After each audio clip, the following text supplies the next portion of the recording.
تبارك الذي نزل الفرقان على عبده ليكون للعالمين نذيرا.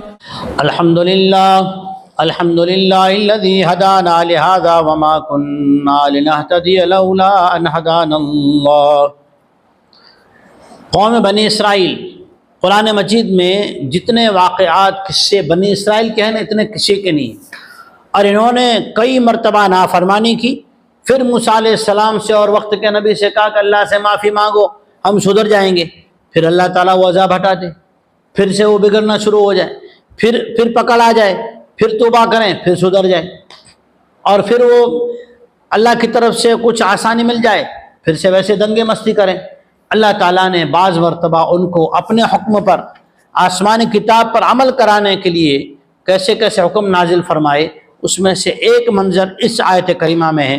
سننے سے پہلے نیت کر لیں کہ ہم تو اللہ کے حکموں پر، جناب رسول اللہ صلی اللہ علیہ وسلم کے طریقوں پر خوشی خوشی عمل کریں گے.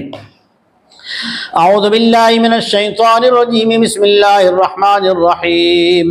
وَإِذْ نَتَقْنَا الْجَبَلَ فَوْقَهُمْ كَأَنَّهُ ظُلَّةٌ وَظَنُّوا أَنَّهُ وَاقِعٌ بِهِمْ خُذُوا مَا آتَيْنَاكُمْ بِقُوَّةٍ وَاذْكُرُوا مَا فِيهِ لَعَلَّكُمْ تَتَّقُونَ. اور وہ وقت بھی یاد کرو، یہ ہم سے کہا جا رہا ہے، امت محمدیہ سے کہا جا رہا ہے. وہ وقت بھی تو یاد کرو جب کہ ہم نے بنی اسرائیل پر پہاڑ کو لا کے کھڑا کر دیا. پہاڑ کو لا کے اللہ تعالیٰ پہاڑ کو لے کر آیا اوپر، فرشتوں سے کہا پہاڑ ان کے اوپر سروں پہ لے آؤ، بالکل سر کے پاس. جب ان کے پاس پہاڑ کو لا کے ان پہ کھڑا کر دیا، اور وہ صاحبان کی طرح، یعنی اس کی چھاؤں اتنا قریب تھا کہ پہاڑ کی چھاؤں ان کے اوپر تھی. تو وَظَنُّوا أَنَّهُمْ، ان لوگوں کو یقین ہو گیا کہ پہاڑ گرے گا اور ہمارا کچمبر بنے گا. تو پھر عمل کرنے لگے کہ ہم عمل کریں گے. عمل کرانے کے لیے کیا لانا پڑا؟ پہاڑ لے کر آئے سر کے اوپر. ان کو یقین ہو گیا پہاڑ ہم پہ گرے گا، تو ہم نے حکم دیا خُذُوا مَا آتَيْنَاكُمْ بِقُوَّةٍ، تورات کو مضبوطی سے پکڑو، یعنی اس پہ عمل کرو. وَاذْكُرُوا مَا فِيهِ، اور جو کچھ اس کتاب میں حکم دیا گیا ہے اس پہ عمل کرنا شروع کر دو، ورنہ یہ پہاڑ کے اندر جو ہے نا دب کے ابھی کچومر بن جاؤ گے.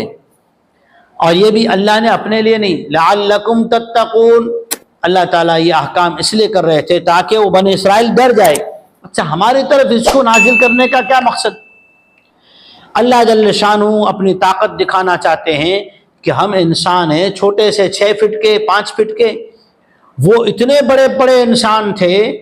اگر اللہ جل شانہ اتنے بڑے پہاڑ کو زمین سے اکھاڑ کے ہمارے سر پہ لا کے کھڑا کر سکتا ہے، تو اگر ہم نے زمین پہ نافرمانی کی تو اللہ کے فرشتے ہمیں جتنا چوٹی کو یوں مسل دیتے ہیں نا، اللہ ہمیں یوں مسل دے گا.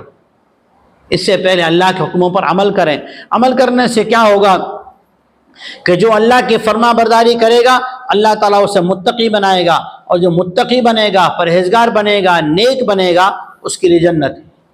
تو اگلی قوم کے واقعے کو اللہ نے اس لیے بیان کیا تاکہ یہ امت محمدیہ صلی اللہ علیہ وسلم ایسے نافرمانی اور گناہوں پر ایسے ضد نہ کرے جس سے اللہ ناراض ہو جائے. اللہ ناراض ہوا تو پہاڑ بھیجا، ورنہ ڈائریکٹ حکم دے دیتا. اور اس کے بعد اللہ جل شانہ نے سارے انسانوں سے ایک ایگریمنٹ کروایا تھا. وہ مشہور و معروف ایگریمنٹ ہے، مشہور و معروف وعدہ ہے، قسم ہے، اللہ کی طرف سے لیے ہوئے ہم سے میثاق ہے. انشاءاللہ ان سبق میں اللہ تعالی ہمیں بغیر سختی کے، نرمی کے ساتھ، عافیت کے ساتھ اپنے احکامات پہ عمل کرنا نصیب فرمائے. آمین. وآخر دعوانا ان الحمدللہ رب العالمین. دین کی بات پھیلانا صدقہ جاریہ ہے. ثواب کی نیت سے ویڈیو کو شیئر ضرور کیجیے. جزاک اللہ.